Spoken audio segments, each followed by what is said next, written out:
Ladies and gentlemen, let's get ready to crumble! I'm Joshua Kemble, and welcome to Joshua Kemble's Livestream.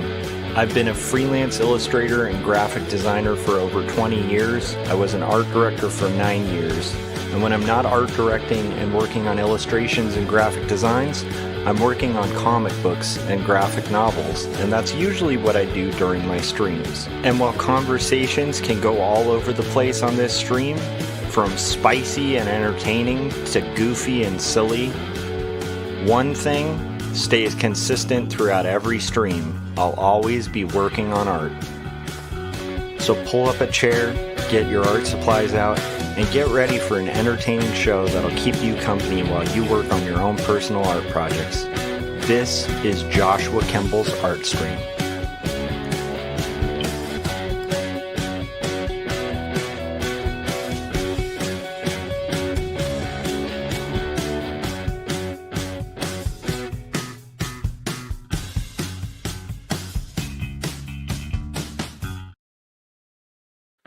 All right, welcome to episode 422 of my live stream. I am planning on working on today, basically the rough for page 162. What I've done since the last time I live streamed, let me see if I can kind of pull these up so I can show you guys, is the roughs for the next set of pages for Not Death But Love, the strange supernatural story of Elizabeth Barrett Browning. So basically, let me pull all of the roughs up. Let's see if we can do that. You know what? I'm going to just drag them all in to the Photoshop file. And that way I can kind of show them to you guys as they appear. Let me see here. Should be... Okay, so I'm getting that ready. So anyhow, what I'm planning on doing is probably working on the rough for the next page, and then once we're done with the rough, then we'll call it for the stream. Hopefully you guys are having a nice creative day. I had a lovely day today where I thought I had to go in to my work, and then it's like, summer's wrapping up. There's a lot of like orientation type stuff. And stuff like that, and the fun part is I found out it's like one of those things where you forget it's Friday. I don't know if you guys have ever had those moments, but I had one of those beautiful moments today where I thought I was going in, and then on arrival realized I didn't have to be there. So that's kind of awesome. That gives me a day to kind of get a little further on the comic for the publisher, and so that's as you guys know, if you're creatives, an extra day of to work on personal projects is a blessing. So I'm excited about that. Hopefully you guys are having a good Tuesday. It's Tuesday. I do know tomorrow I'll be going in, but I'll probably be doing a live stream like kind of later. And then I might be live streaming. I mean, I know tonight we have Artcasters, and I think we might have Kevin Cross joining us, which is pretty exciting. Kind of talk about his new live streams and stuff. Let's get into it. So real quick though, let me take a moment to have some coffee and enjoy the day. Okay, how are you guys doing? Hopefully you guys have personal projects you're working on, or maybe this is in the background whilst you are working. And hopefully I'll keep you company during that time. So when I'm doing roughs, we're gonna have to go through the script, and I'll show you guys kind of the ones that we have so far, so you know where we're at in the story. We're pretty well into Not Death But Love. Trying to think of a really quick way to recap. Basically, you know what? I'm not going to recap the whole story, but I'll just let you know that there's, it's a historical fiction graphic novel. It's about Elizabeth Barrett Browning, the writer. And her husband, Robert Browning, who's a writer as well. They're both really famous poets from the Victorian era. And basically, we're brought into this story where Elizabeth and Robert are a couple, and there is this lady. This is what's kind of important for the story. This lady, Sophie, is pretty obsessed with Elizabeth Barrett Browning. Now, Sophie Eckler as a person actually existed in history, and there's all these letters documenting a lot of this story. So the majority of this story is based on like actual letters from the Victorian era. But the fun part about this is that basically you have Sophie kind of getting obsessed with Elizabeth. She has learned some stuff from Daniel Douglas Home, who's a seance guy at the time. And she's learned some stuff about basically how to kind of manipulate people to believe that you have supernatural powers, kind of thing. And so it's like he's Home is like a person who does a lot of seances and live readings, cold readings, and stuff like that, which were really popular in the Victorian era.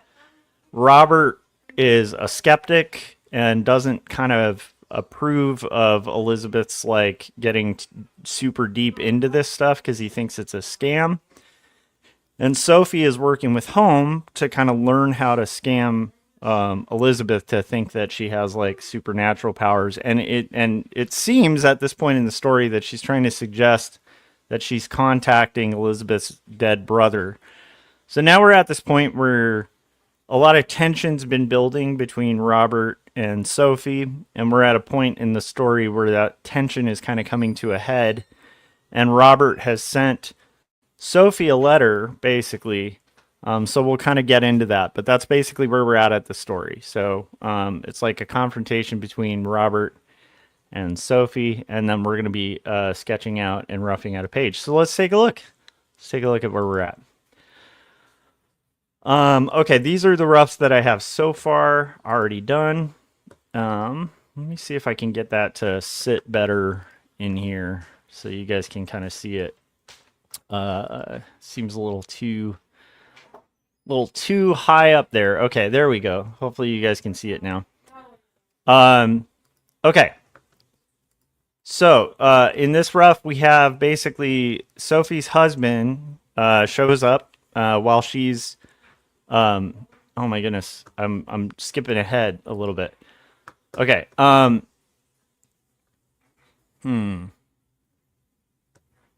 Okay, now I'm seeing what's going on. Okay. So, Sophie's husband has shown up. We finished this page on stream a couple days ago, but Sophie's husband has shown up and given her a letter from Robert. And now Sophie's like, when did we get this? And here it's like, Sophie's husband's like, hey, I'm sorry, I got it yesterday afternoon. And basically, Sophie is saying, Robert, Mr. Browning has forbidden us from accommodating them to Bagni di Lucca. And it says that it'll be too much for Ba. I suppose he wants her all to himself. And basically her husband's like, yeah, that's pretty reasonable for like a husband to want to just do a vacation with his wife, and family. And she is saying, oh, we plan to spend the summer together. I've talked of nothing else and now it's ruined.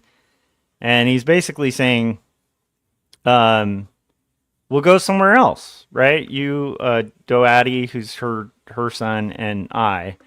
And then she's basically saying, have the carriage wait. She's mad. And basically she's going to write to Ba. So then there's this. These are roughs, by the way. Roughs are kind of what you show a client, or in this case, a publisher before you kind of spend all the time investment on like a final product. So now we flash forward, and it is the rooftop of Casa Guidi, which we've become familiar with throughout the story. And Elizabeth sitting on the rooftop, kind of hunched over, clearly not doing well. She looks up, and we see in the foreground Sophie holding a tray with, it's going to be the laudanum bottle, and then a teacup, like with tea, and a spoon, right? So she's bringing it. Elizabeth looks pretty haggard, looks up at her, looks over to her. She looks really disturbed. She's like teary-eyed. and she puts the tray down on a table next to the chair on the Casa Guide thing. I'm just catching you guys up so when I'm working on the roughs, and this is going to help me when I'm working on the roughs to kind of remember where we're at. So now Sophie's basically like kneeling down in front of Elizabeth saying, "Oh, my sweet, how you must suffer." And Elizabeth's like, "Hey, I'm pretty good, but your letter sounded really urgent," kind of thing. So Sophie's embracing Elizabeth, and then we find out here that Sophie has told Wilson to take charge of her medicine. Now, keep in mind at this point, like Elizabeth's on a bender a little bit on laudanum, so it's not necessarily good to have somebody taking charge of her medicine, right? It's kind of a problem. So then she's talking well about Wilson. So, and she's poured some of the laudanum into a spoon. And then here she's spoon feeding Elizabeth laudanum while she's basically saying, "How are you doing? Tell me truthfully." And there's a point where Elizabeth's like drooling and she wipes the drool off her face kind of creepily. So that's kind of where we're at. This is like, her slowly kind of getting her tentacles into the situation. So that's where we're at. So what we need to basically thumbnail out here is now we're going to have now in this this is the part I didn't like. In the script it has two chairs seated next to each other, right? But then all of the character actions are described across from each other. And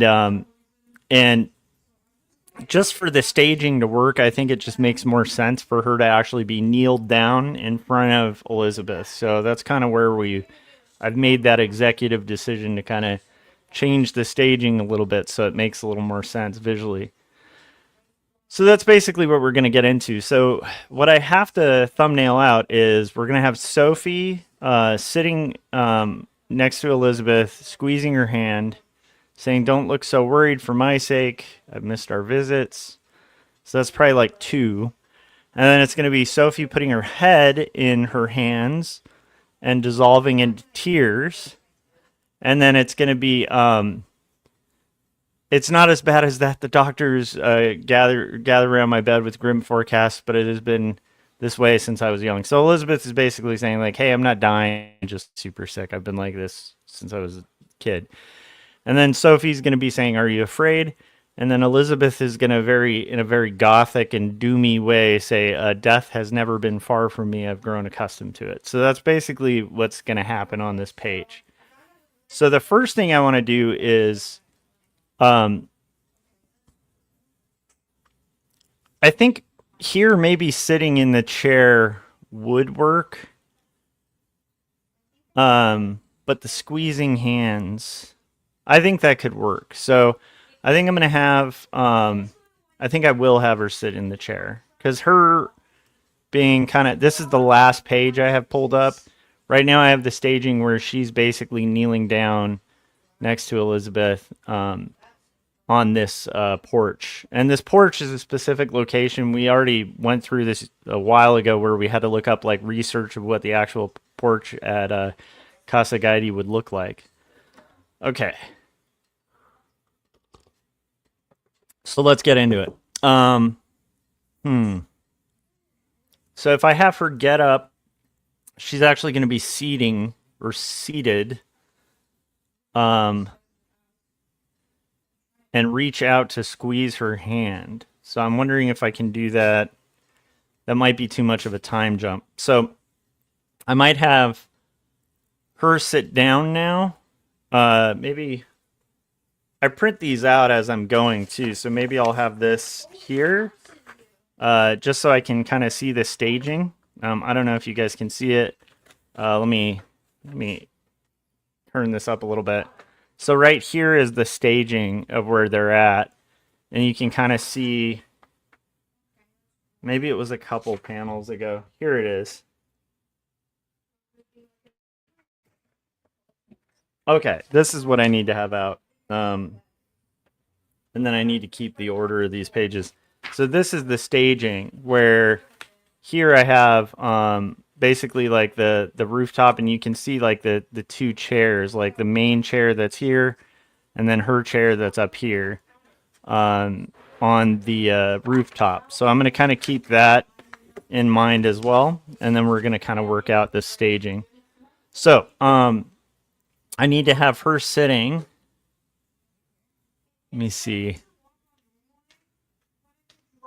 Okay, so I kind of like the idea of maybe at this point we do. Trying to think of a way to do this without crossing the line entirely. Because I'm thinking a shot where it's looking at them both sitting across from each other. Okay, that might work. Okay, so we're gonna have and keep in mind this is a thumbnail or a rough, so it's gonna be very loose. All right, I'm gonna have Sophie kind of sitting down. We'll start there.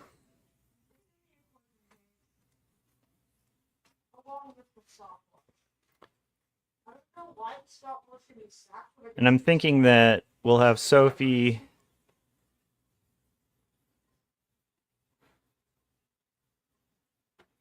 sitting down.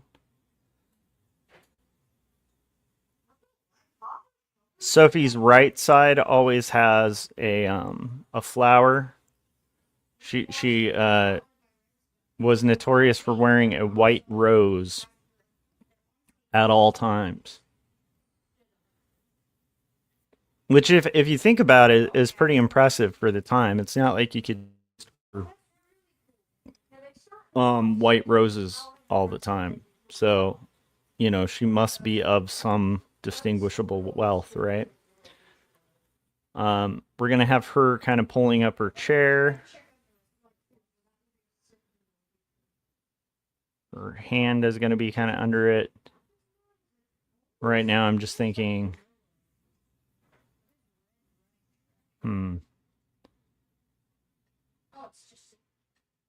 Okay.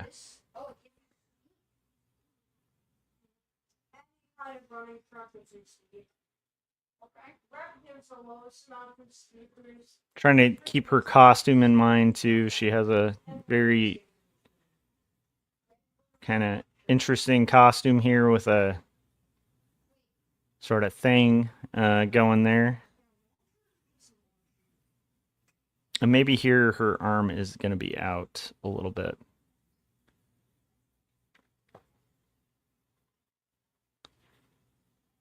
Okay, and here's the base of that chair. And she is taking a seat. And she's going to be taking a seat eventually next to Elizabeth. I don't need to get as sketchy as I'm getting here. One of my things that I've been trying to improve on in roughs and stuff like that is to be more bold and confident with my lines, because it really benefits nobody to do the sketchy thing. Like, you know, you don't want to be too tight when you're doing a rough, but you also don't want to be too like scribbly. Okay, here we go. And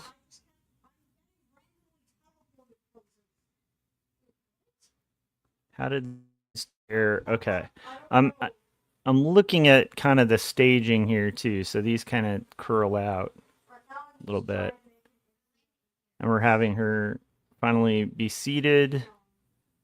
I want to have the table here,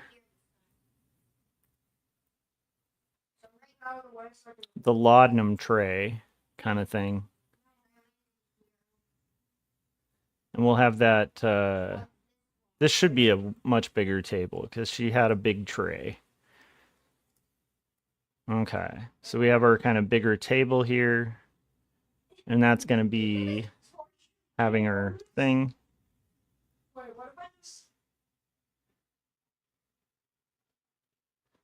That's too much of a perspective there. It should be a little lower. Okay, great. I don't like the height of the table. Well, I'm trying to think. I don't think I like the height of the table there. I think it needs to be a little taller.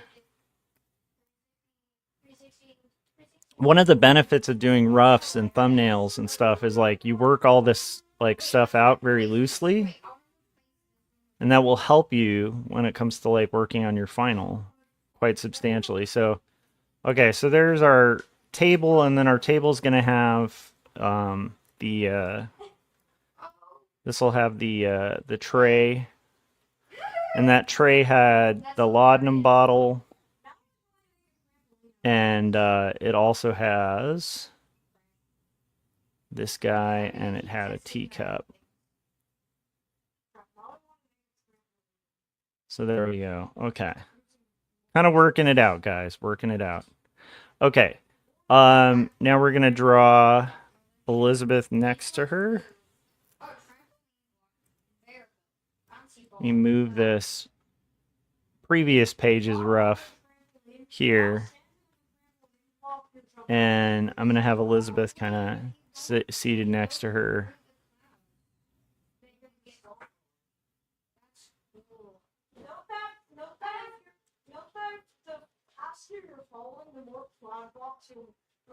Elizabeth's here, and then we're going to have our her posture is a little more bent over, bent down. She's like definitely like a little drugged out. And then Elizabeth's costume has this kind of thing going on, but it has like really big sleeves. She really liked those ginormous sleeves. So we're working with her, kind of working out where she's sitting. And I need them to be slightly close enough to where they can kind of hold hands. So this is going to be the chair. This chair is going to be here. Have Elizabeth's thing here. Have our little swirly bop chair back. Swirly bop chair back. Okay. And then there's still going to be like a floor here. That's the edge of the thing they're sitting on.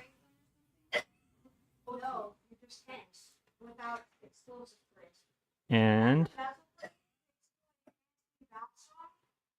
okay, so we're setting the stage here. So this is going to be that railing on the balcony. They're going to be sitting across from each other,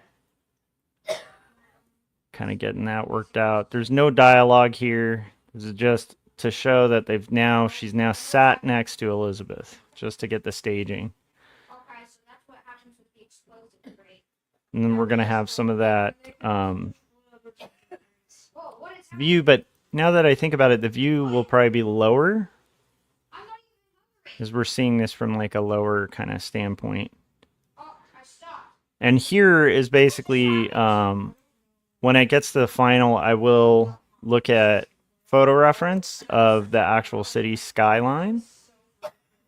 I know that there's like mountains and stuff at the edge, but it's like an interesting spot, particularly in Italy, that has like a specific view of the city from there. So we're having like a little bit of clouds in the sky, but it's mostly the sun is out kind of thing. So let's see what else we have here. I know, Not sure why I'm getting invited to a group video call by Scott. I have no idea why, how that's going to work out. I think Scott might have accidentally hit that. Yeah. Hopefully everything's okay. All right, so we have a little bit of this going on. Let me know if you're watching this live too, if the connection's smooth. It should be much smoother. We changed our internet service recently. So hopefully these connections are okay. So what I'm doing here is just like setting the stage, getting a little bit of the lighting worked out, you know, getting some of the props kind of worked out. A lot of this is for me. Okay, I think it was Corey who might have accidentally butt dialed all of us, which is hilarious to me. So Corey, if you're watching this or watching this after the fact, thanks for the butt dial there. All right, so I'm gonna go ahead and put this up there. That's the first panel. That's gotten us through half of the first sentence of the page, right? This is kind of how comics work. Because there's some actions, right? So the thing is, I have her sitting like kneeling, right? And then just having her sit down and then reach and grab Elizabeth's hand. It's like there's 3 actions there. And if I do too many actions like between panels that people have to fill in, it's going to feel more incoherent and harder to follow. So I'm a firm believer in taking a script and working out whatever actions are there. All right, so let's get back into it. Now we're going to do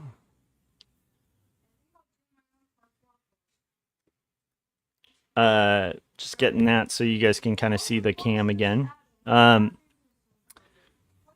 we're going to do the next part where Elizabeth, she sits in the chair across and reaches out to squeeze her hand.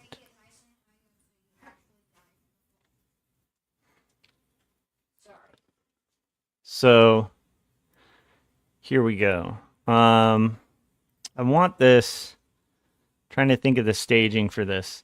Dylan's here. How's it going, Dylan? Good morning. Hope all is well. Hopefully you can clearly hear me and follow and understand what I'm saying. Like hopefully it's not cutting out and stuff.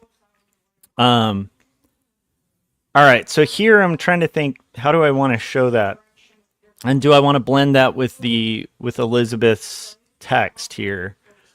Where Elizabeth's going to be saying, "Don't look worried for my sake. I have missed our visits." I kind of like that idea of like blending the two.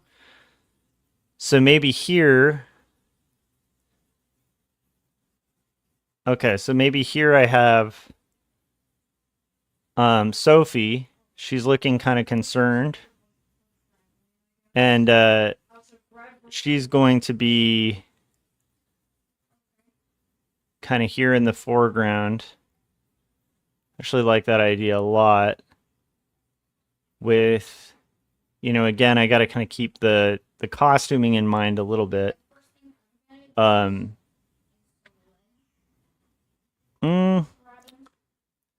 said, "I'm not doing too bad. I just had a phone appointment with SSA."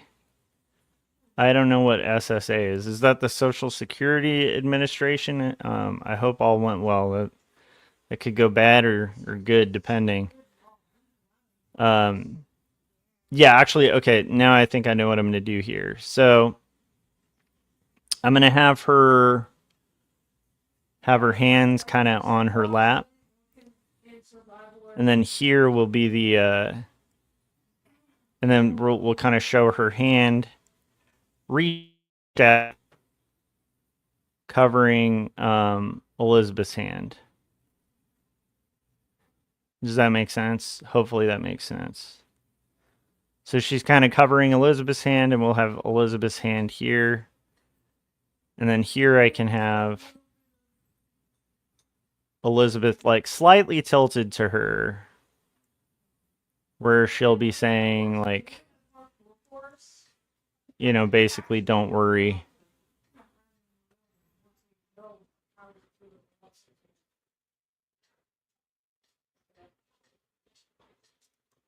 I kind of want to redo that Elizabeth part.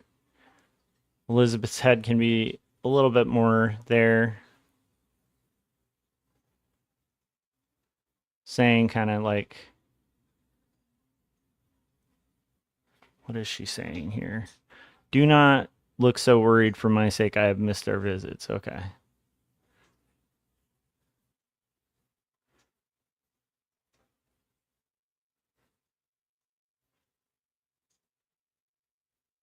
It's a bit too big of a head.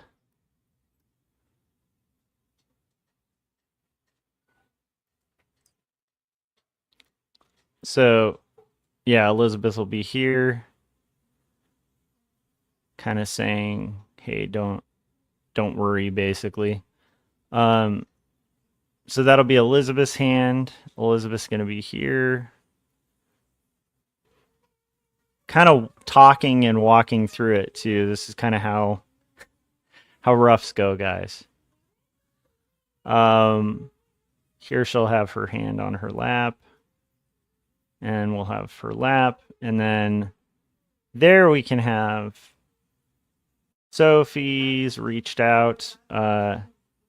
Maybe here we'll have the laudanum bottle, because she's reached past that. So maybe the laudanum bottle's a little bit lower. But anyhow, so that's going to be there, and then we'll have that coffee mug kind of here, and that's going to be kind of in the background. And then we'll be able to see like Elizabeth a little bit, her seating, and then we'll work out her chair to be kind of here. And I think that works for the staging. Again, we're just kind of roughing out where these things will go on the final. I actually like that as a staging thing. I think that works pretty well. Okay, so then I add just a little bit of lighting just to kind of help get the lighting worked out before we kind of take all the time to do the final.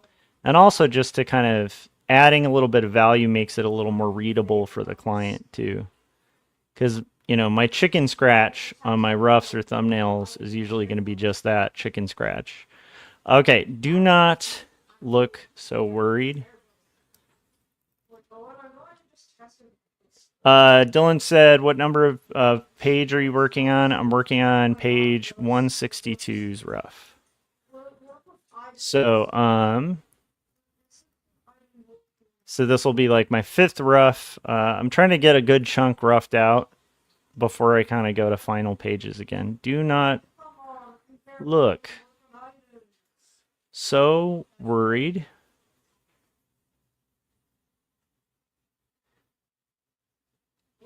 For my sake.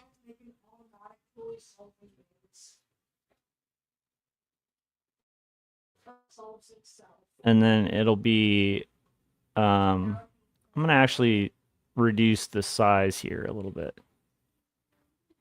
So we'll probably have to fill out some of the areas. This is why it's so good to like do this in roughs, you know. I have missed our visits.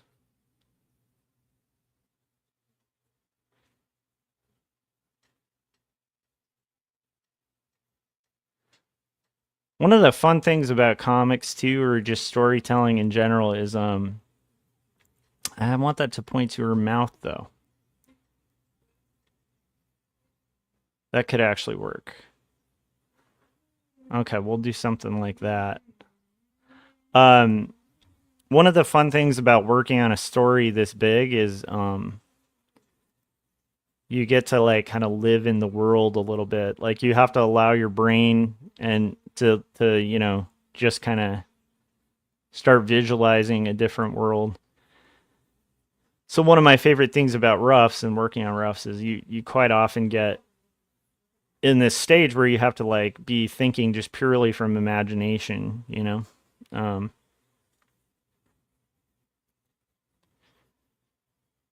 Not sure if it makes the most engaging content, you know, but I like doing it. So I know we have like a tree here, and there's some other plants and stuff, but we're not going to see a lot of that. And then there's a slight gradient on the horizon that kind of gets darker as it gets closer to. So there we go. Now we have 2 panels.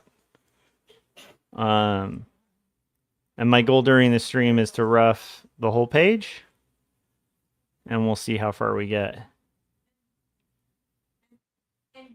Dylan said I was on Pinterest yesterday looking up dynamic poses. I found a picture of this guy smacking his face into the ground while skateboarding. He kind of looked like you. That sounds like me skateboarding. Um, my friend Kevin Cross was actually pretty good at skateboarding. I used to skate, but I never was good. And I definitely ate it a lot. I mainly skateboarded because I enjoyed it. But the weird thing is, it also was just a way to get from point A to point B.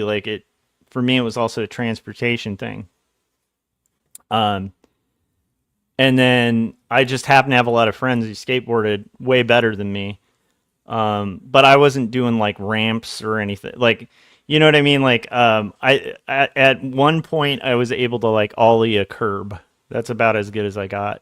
And I always had kind of funky footing with it. Like I never kind of did it the right way. I can still, ride a skateboard and stuff, but I'm not the hardcore, skater type. Uh, Speaking of skaters, how's it going, Kevin? But I love skateboarding, and here's one thing I will say.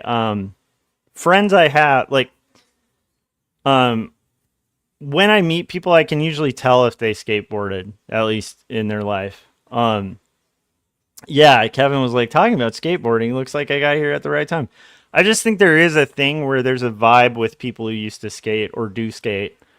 Um, I don't know. It's like an unspoken thing. Like generally, I can kind of tell if I'm just hanging out with somebody. I'm like, oh, you used to skate, or, but yeah. Anyhow, funny story about that is I never was good at it though. Do you look? But I enjoyed it. Do not look so worried for my sake. I have missed our visits. The last time I tried though was not pretty. Um, and I think it's because I was hanging out with Kevin a bunch in Portland. This is like 10, 20, maybe 15 years ago or something. 10, 20, 15, whatever. I don't know. It all starts blurring into the same thing. The last time I skateboarded, I had done a bunch of decks for a company, uh, and like they sent me a bunch of skate decks, and so with my art on them and stuff, and I took one of them, and then I went and I got like new bearings and new wheels and all of that stuff, and I made sure I got the stuff I used to get, Independence and like Spitfire like wheels and all of it, right? I was just like, okay, this is what I used to use. It's real smooth. It's awesome. And then ironically, like I got on my board. This is like back when I lived in Portland. Kevin will know, like the apartment complex Maya and I used to live at.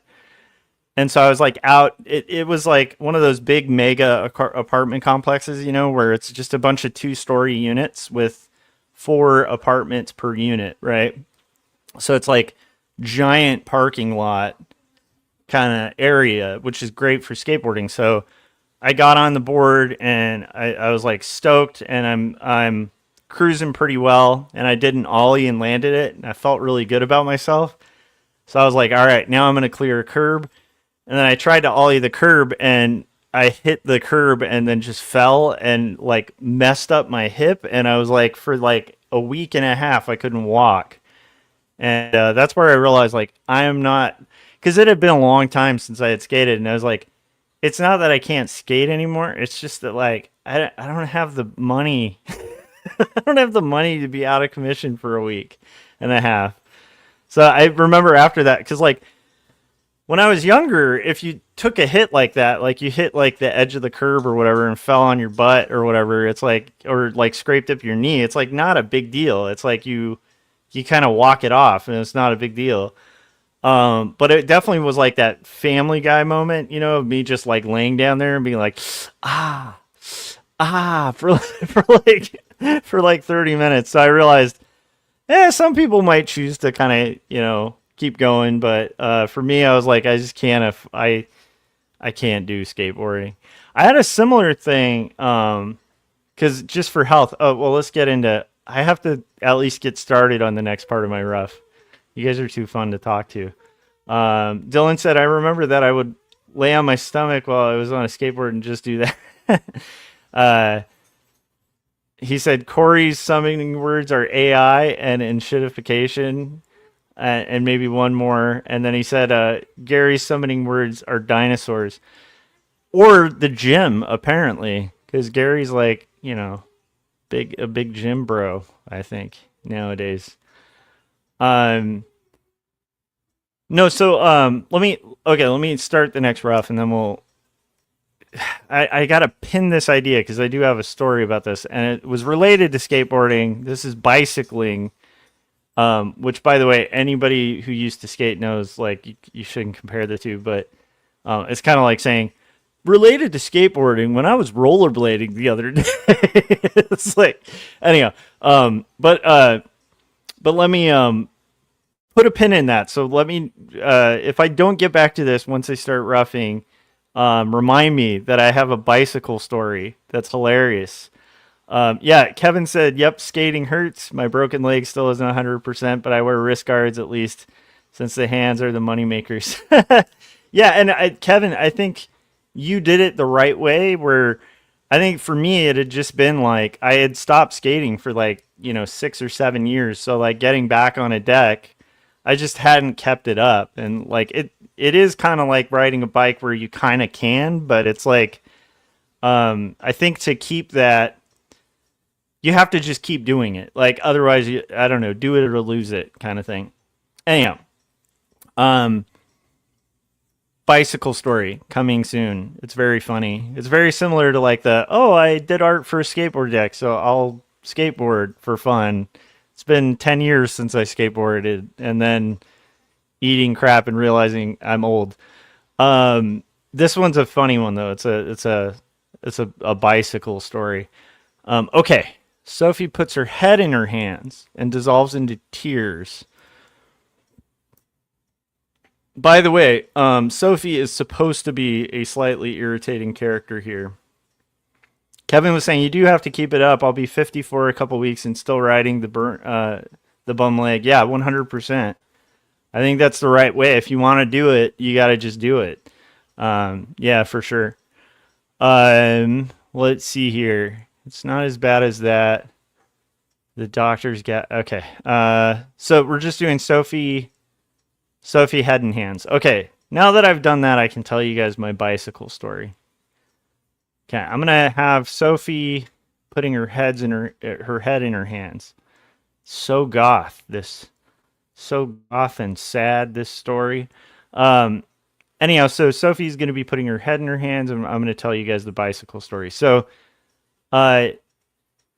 you might be aware of this, but like, a couple years back, I got kind of serious about my health, like a little more serious about my health. So I started exercising and kind of eating better and working out consistently.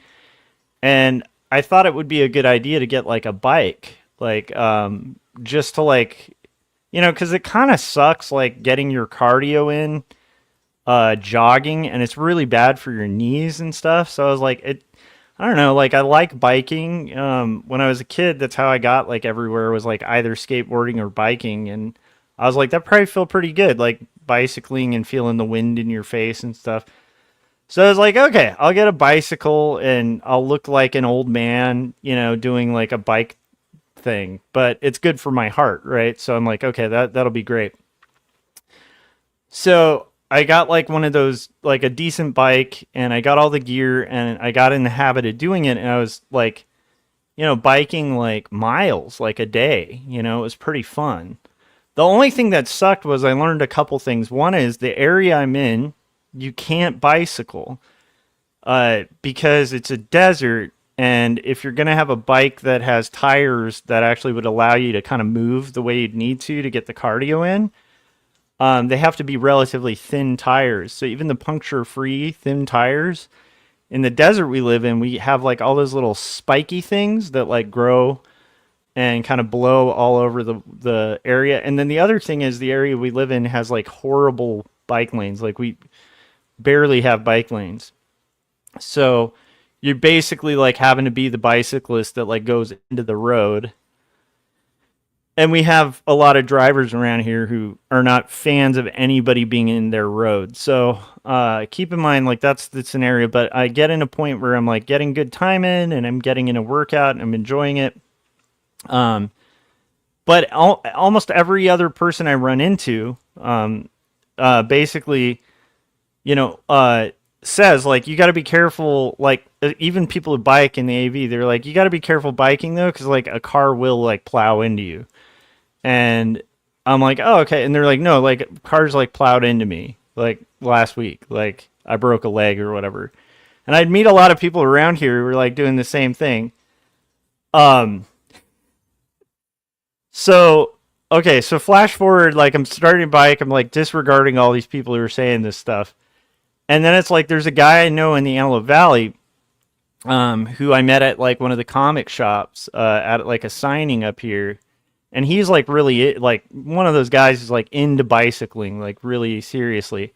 And he's like one of the few guys I've met who's like really encouraging and giving me tips and feedback and advice on like what you need and like, what speeds you should be at and like how, there's like a way to do it that's like really good for exercise. And this guy's like the guy who just swears like bicycling's the best. You should do it. It's amazing. And I'm enjoying it. And then that guy, like it's about 2 or 3 months into me biking every day, really enjoying it, that that guy was bicycling and a car like plowed into him. So it was a guy changing lanes, and he just knocked him off his bike, and so he broke like 8 ribs or something, and like dislocated his shoulder and like snapped his femur, and like it was just this whole thing. It was like a brutal thing. He was like had one of those, like neck things, like where it's like there's pins in it and stuff just to like reset and recover. And he was out for like a year and a half. And so it was like, then I was like, well, I'll just be more careful bicycling and stuff. And then I remember, at the time, like, I'm pretty good friends with Corey Kerr, and Corey would always be like, motorcycling's the best and stuff. And I would tell him the same thing people are telling me about bicycles, where I'd be like, well, I just don't want to like get in an accident on a motorcycle. Like it just, it sounds awful. Oh, I totally messed up here. Her hands are her head is supposed to be in her hands. Anyhow, so then it was like within a week of this guy I know in the Antelope Valley having that happen, Corey has his motorcycle accident, and like breaks a bunch of ribs and like snaps his collarbone, and he's out of commission for a long time and in pain and like recovering, and it was really sad. But I remember after Corey, I felt like it was like the universe saying, because then I had a close call like the next week with a car almost hitting me, and it's a truck, like the trucks that drive out here. Kevin knows the area I live in. It's like people are not, this isn't a biking city, okay? This isn't like in Huntington, there's like bike lanes and like there's weird groups of like middle-aged men in like spandex like biking around all over the place. This isn't one of those places. So point being, when that happened, when the close call happened, what happened to the guy I knew out here who biked, and then that happening to Corey, and then seeing that there's no like you don't get an fender bender on a bicycle with a car, you get wrecked. Like so I was like, yeah, I'm just kind of like, I just called it. I was like, yeah, I'm not going to bike anymore. So now I just do rowing, because that's what I was doing before for cardio, and it works just great. So I don't know, just not for me. Yeah, so that's my bicycling story.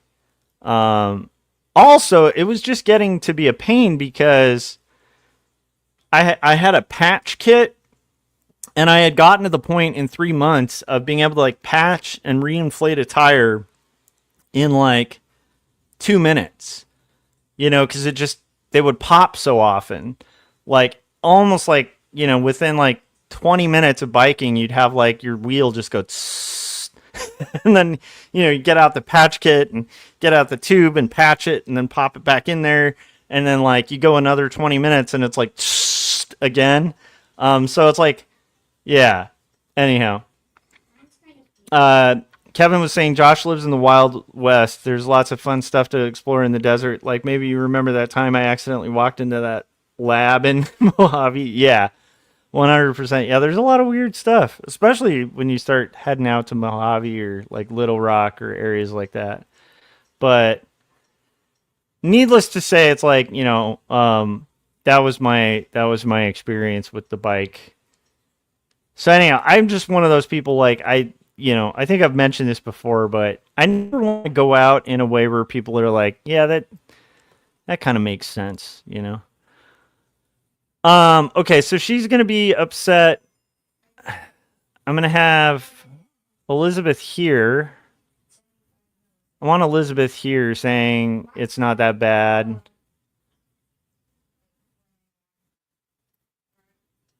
Don't want her angry. She's saying it more concerned. So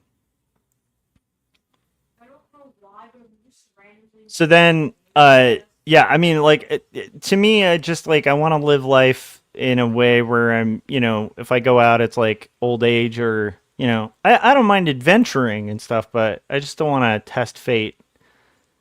And especially watching friends go through that, it's just that recovery, dude. I wouldn't want to. I just wouldn't want to do it. Just sucks. I don't know if that makes sense. Let's see here. What do we got? This is okay. Elizabeth here is saying it's not that bad. Do you feel like in stories, whenever somebody's saying it's not that bad, it's usually that's a bad sign? It's kind of like in comedy routines when they're like, "You think that's bad?" it's it's just tempting fate.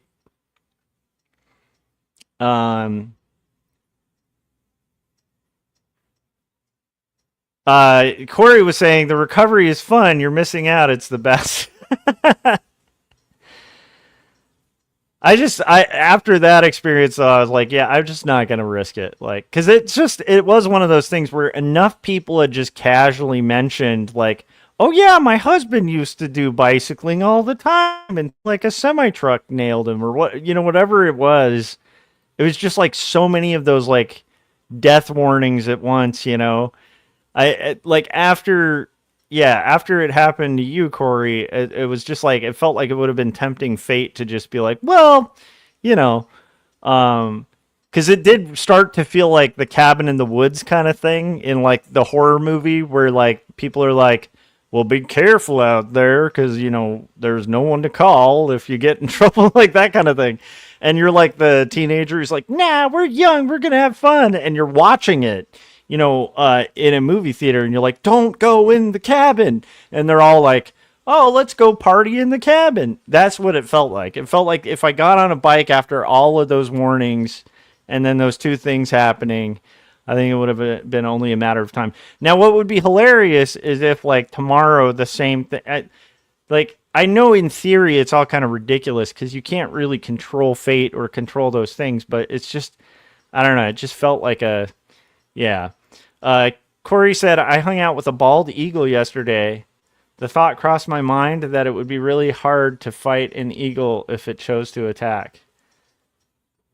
Dylan said in January, February, the police raided the shed of my next door neighbor. They had like 3 million worth of drugs. Oh my goodness, that's horrible. Kevin's saying that must have been exciting. All right, let's see here. Yeah, you definitely would see a lot of that out here. There's probably a lot of sheds like that out in these parts. It is not as bad as that. The doctors gather around my bed with grim forecasts. Okay.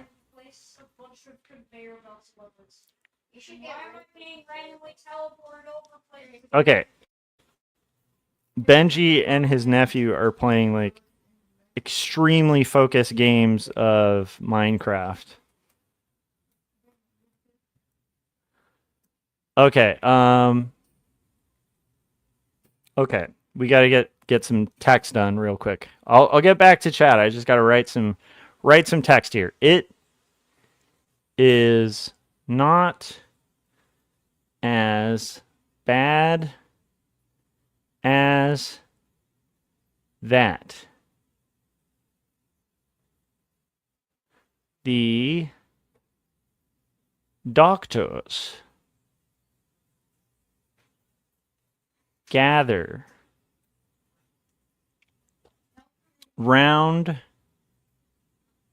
what? Round my bed with grim forecasts.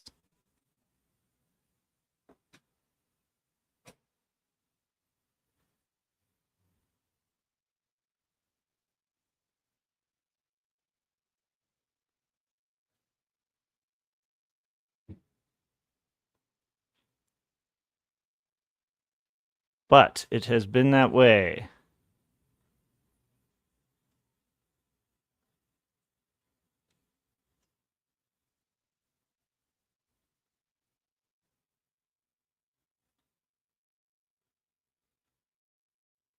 since I was young. Dylan saying, it was interesting, Kevin. I snuck out to see what's happening, and then he said I went back inside before anything serious could have happened. Since I was young. Yeah, things get interesting out here.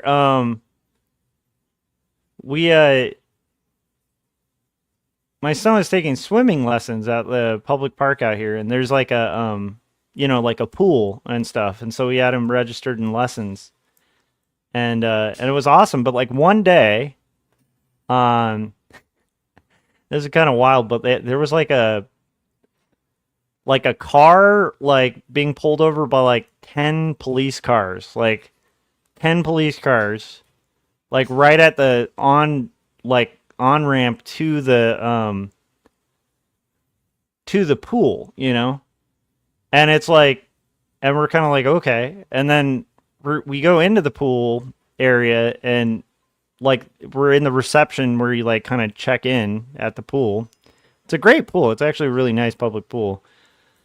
But as we're like checking in the reception, I look out there, and there's like 6 cops like lined up with their doors like blocking themselves, and they're all holding like guns. One of them has like an assault rifle like over like open car doors, and one of them has like a loudspeaker, and they're like, "Sir, get slowly out of the car." And it's like this guy gets out, and he's got a gun in his hand, and he drops it, and he's kind of like this, and they're like, "Get on the floor" and stuff. And I'm like, guys, just go into the pool. Like, it's because like my whole family was there, so it was like this weird, just wacky thing where we had to like stay in the area because it's like you have all these live things going on. Yeah, things can get a little shady in the valley sometimes. But I will say, just like having lived in like Long Beach and stuff like that, doesn't get that shady. But that was definitely like an experience. I think like a lot of people, if they live in like Beverly Hills or something, might be like, ooh.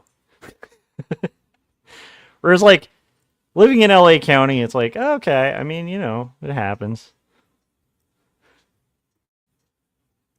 Okay. Let's see here. That was literally like a month ago. That was kind of funny. Dylan said the only way I found out is they pulled over someone who lived at the house.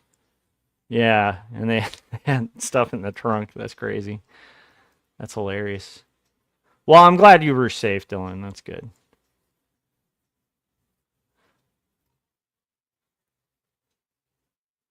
Yeah, Kevin was saying, what a crazy world to be involved in. I think I'll try to make a living the old-fashioned way. Yeah.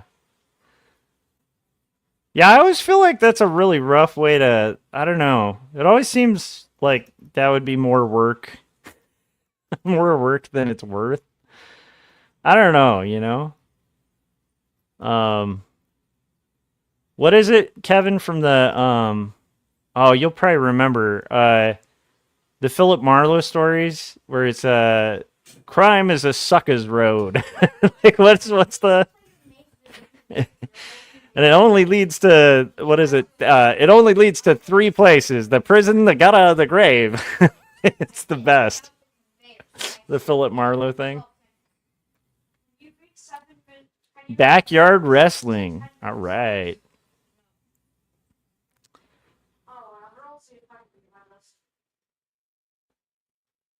That's something I want to ask Scott Lost about because, like, I'm curious with just wrestling in general, and not like like pro wrestling kind of stuff, right? Um, is that something that like before you sign with like a league, like you must probably set up like pro wrestling matches? Like I'm just curious what the underground looks like in like the pro wrestling world. I think that would be really interesting to like just get his take on it, Like what kind of like if you think about it like if you're a band, right? When you're coming up, you're going to play like bar gigs and like backyards and houses and party maybe some frat parties of like or whatever it is, you're gonna get like play in these odd places. You'll play gigs at YMCA's. What does it look like for wrestling? Like, what's the? I mean, I've heard some stories from pro wrestlers and stuff, but I'm curious, just what that circuit looks like. Do you go out and book your own gigs and like hand out flyers and stuff at like the mall? Like, how does it work? I'm curious. I think that would be a fun conversation to have with Scott Lost since he was pro for a little bit, What did like the pre-pro look like? Okay. Sophie's gonna wipe her face, and here, okay, so we'll have this be like I want this to be like a She's wiping her face. Okay. I'm gonna try. We'll see. We'll see if this works. And then have her hand kind of here. I got 201.90 on your last course, not your maze. And then maybe that's like her arm. And we'll have her kind of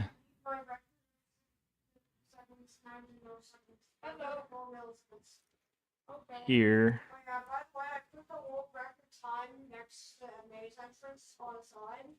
You basically want to try to beat it. And if you do beat it, you can put. Then you can edit the time to say your record time, and you can also edit the record set by time to show that the record is yours. I gotta say, I do envy a little bit the generation that grew up with Minecraft. It looks super fun. Like Ben really enjoys it. But I'm like, I think I'm too divorced in age from it to get it, because I think when he was like, when Ben was like maybe 6 or something, I tried to play Minecraft and I was like, I can't even like mine a rock on this. I can't figure out like navigating on this, because I'm definitely like of the age where, and I'm not like a huge gamer, and so for me, like video games, kind of like the controllers that I feel at home with are like Nintendo, not Super Nintendo. Like I like just A, B, select, start, and directional arrows. That's kind of the peak of as much controller as I can kind of handle and memorize. You give me a game with that kind of controller, and you got it. But like it just felt really overwhelming. But it looked really fun. Like Minecraft does look really fun. I want her tilted a little bit, so I'm gonna tilt her. Not tilted in a poker way where you're trying to get her pissed off, but tilted, like drawn tilted. That's an old man joke. Dylan said the way you do it is you wrestle a stranger and give them the details. I did love those old Philip Marlowe. I think this obsession started in Portland, but I think Kevin and I we found a Yeah, it's like the era where podcasts were like new, like and podcasts were like kind of revolutionary for people like Kevin and I, where we were like, work from home freelancers. And so there's a lot of like dead air to fill, like one of the things a lot of people at the time didn't really, or I guess at least neither of us had realized, is like how kind of lonely illustration can get. And so podcasts were like this amazing thing when they first kind of came around. But anyhow, so there were these times where, because they were so new, like you would stumble upon like podcasts or of like old radio shows or podcasts of like really interesting, just fascinating things. And I kind of miss some of this. It's kind of like back when YouTube was like the Wild West. It's kind of that era where the internet was still kind of the Wild West a little bit. So anyhow, in that era, I always liked old like crime dramas and stuff. But Kevin and I find, I can't even remember the name of the podcast. Maybe Kevin will remember it. But there was a podcast where a guy was restreaming the entire Philip Marlowe series, and it was like every single episode of Philip Marlowe. And so I got like super obsessed and used to listen to those all the time while I was freelancing. And then Kevin was listening to them too, so we'd like talk to each other about the episodes and stuff. It was an interesting time, but it's funny because back then discovering something like that felt like real substantial, because it's like, I think telling somebody, hey, there's somewhere online, that has like old radio shows, people be like, yeah, everything's online, but at the time I remember it being really cool stumbling upon that find. If you guys are able to, you should definitely check out, Philip Marlowe stories, because I always liked those books and stuff, and I heard some of the radio plays as a kid, because like my dad grew up in the era of like those radio shows, so like, like my dad introduced me like The Shadow, like I don't know if you guys remember there was a show called The Shadow that was like the superhero The Shadow, who was like, yeah, anyhow, there's like a movie about him and stuff. But anyhow, so I had heard some of those as a kid, but like just to have access to all of them was so fun. Dylan said, I remember hearing that when a live radio station was acting out War of the Worlds and people actually thought it was happening. Okay, when I was a kid, my parents had the War of the Worlds, the whole thing, on record. And so when I was a kid, they like played it for us. This is where I'm thankful to have like parents that were like creative and stuff. Because like even before they played the record, they told us the whole story about how Orson Welles, when he put this thing out, it like people were like jumping off buildings and stuff because they thought it was real. It's because like they didn't have a warning before it. And they even told me, they were like, because of this record, like, that's why there's like before a movie, like now, if you watch something that's fictional, the reason it has that like warning at the beginning where it's like, hey, this is all, characters are all fictional, this whole thing's all fiction, was literally because of the War of the Worlds. Like, and so they played it, and it was just like the best thing ever. Yeah, Kevin was saying those Marlowe stories were instrumental in influencing the way I write now and do voiceovers on a bunch of my videos. Yeah, he said, I think it was just called Old Time Detectives. Yeah, Jimmy Dollar. Yeah, that's right. Or Johnny Dollar. Yeah, that's right. Yeah. Yeah, there were a lot of really good ones on that. But it was fun and it was really entertaining. Anyhow, yeah, the War of the Worlds thing is really impressive. And if you like listen to it, I'm sure you can access it like probably anywhere now, the original broadcast, but it is kind of weird to think of an era where like, nobody had to put a warning before stuff that it was fake. So like it came out and it just sounded like such a legit news thing. I guess it kind of makes sense because there is so much disinformation these days that people will just quickly eat up. Imagine if there were no law or anything that basically, required you to like say this thing's fiction, by the way,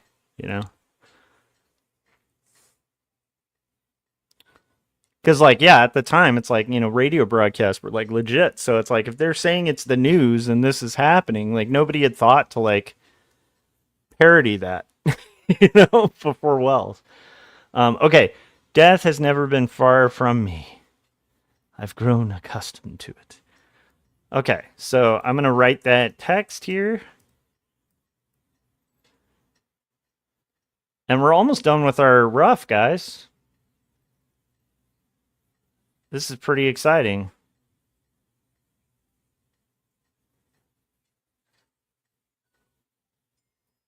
I just beat it 55 milliseconds. Just kidding.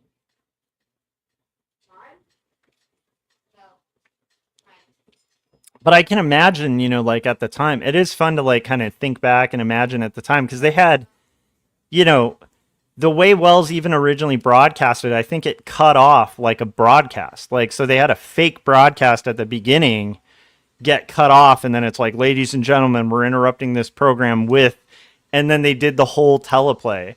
And so, like, imagine, being a person who was listening to this and nothing like that had ever been done, and they're hearing reports of like aliens like invading and like, and then you have the report getting cut off and then like transferred to a different reporter and stuff. It's like, it is kind of fun to think back to like if you were hearing this, and you're in like the, the 40s, and you're hearing this broadcast, it's like, how would that have felt? Would I have been one of the people who freaked out, or like, it's interesting.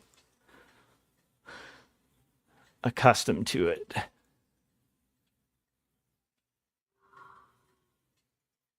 And now, I mean, some of it's kind of cheesy, but it's like they did do it very like straight. So it's not like they had like, they had sound effects and stuff, and they're kind of corny now, but it's like they didn't do any like soundtrack or anything like that, It's I don't know. In fact, that makes me kind of want to listen to it because it's been a while since I've listened to it in full.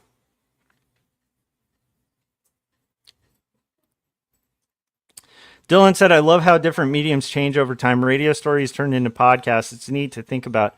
I think podcasts, it's good that podcasts exist. I feel like that there was this kind of era where radio kind of died, and I'd say my generation probably had a lot to do with like killing radio because we had like iPads and not iPads, iPods, and so like,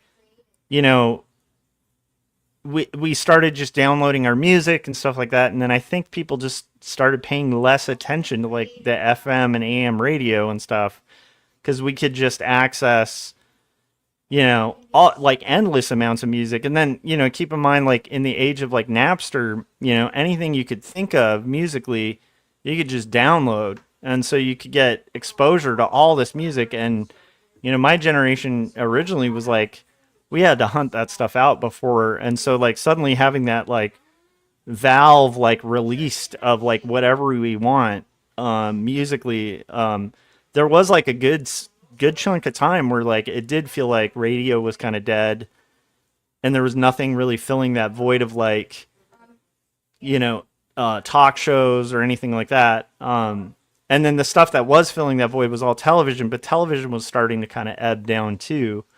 For like at least my generation, at least the people I knew were artists, and like a lot of us didn't even do cable, right? We just so Wait, I didn't damage you.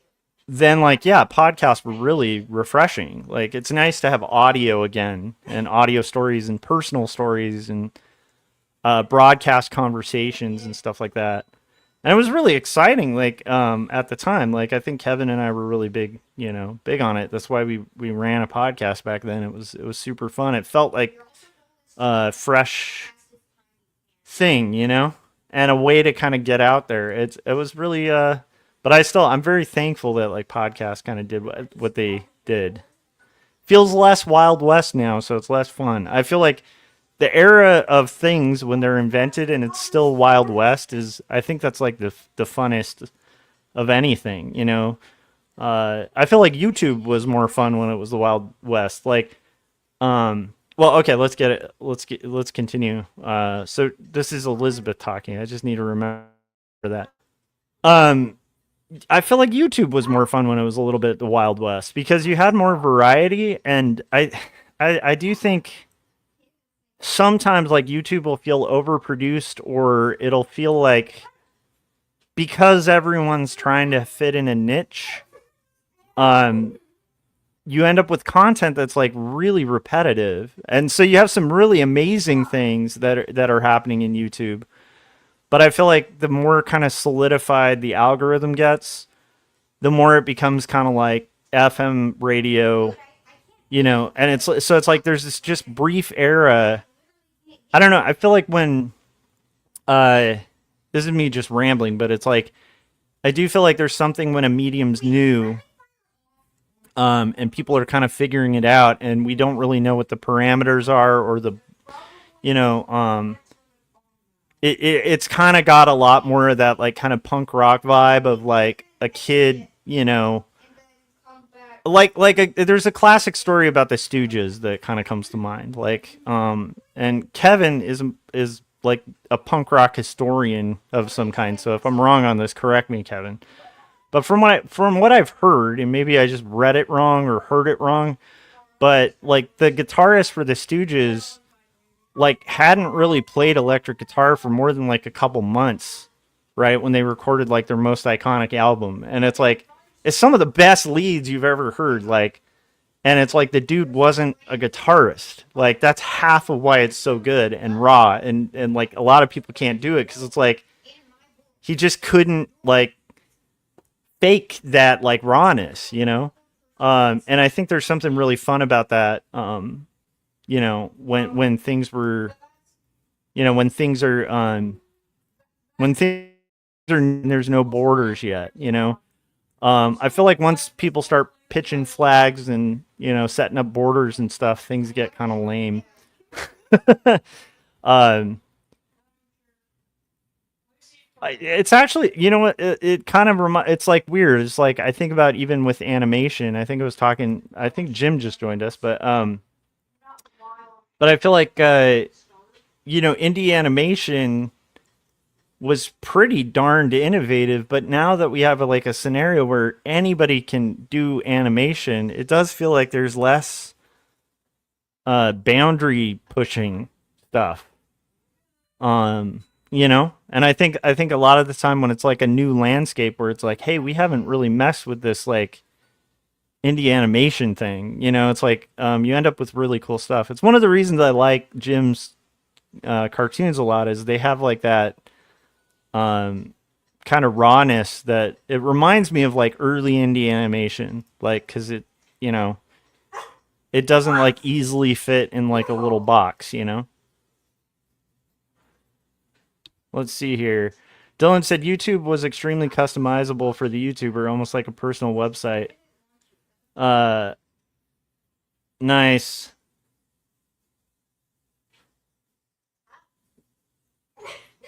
Yeah, Dylan was saying he can't really keep up with podcasts because of that. Yeah, I used to be like religiously listening to podcasts and stuff, and a lot of the ones I liked, like they didn't stick around or they became really like formulaic. And there was something really fun when it was that kind of Wild West thing. Jim was saying indie animation is punk rock. Kevin and I were just talking about that. Yeah, I mean, I think it is, and I think when it stops being that, it kind of it doesn't become bad. It loses some of that flavor of what was originally beautiful about it. Yeah. Guys, we got to page 162. I'm gonna print this up. I'm gonna make myself some lunch and make the kids some lunch, and I'll probably be live streaming again. Dylan said I send Gary indie projects that pop up in my Instagram feed all the time. I love finding indie projects. Makes me hopeful and giddy. Me too.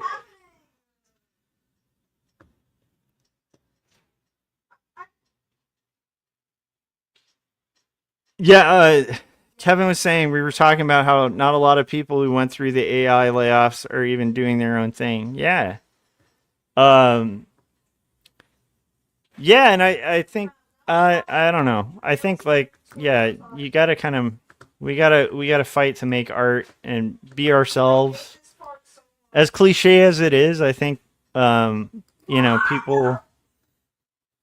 people should try to fight the formula and make cool art. You know, um, and then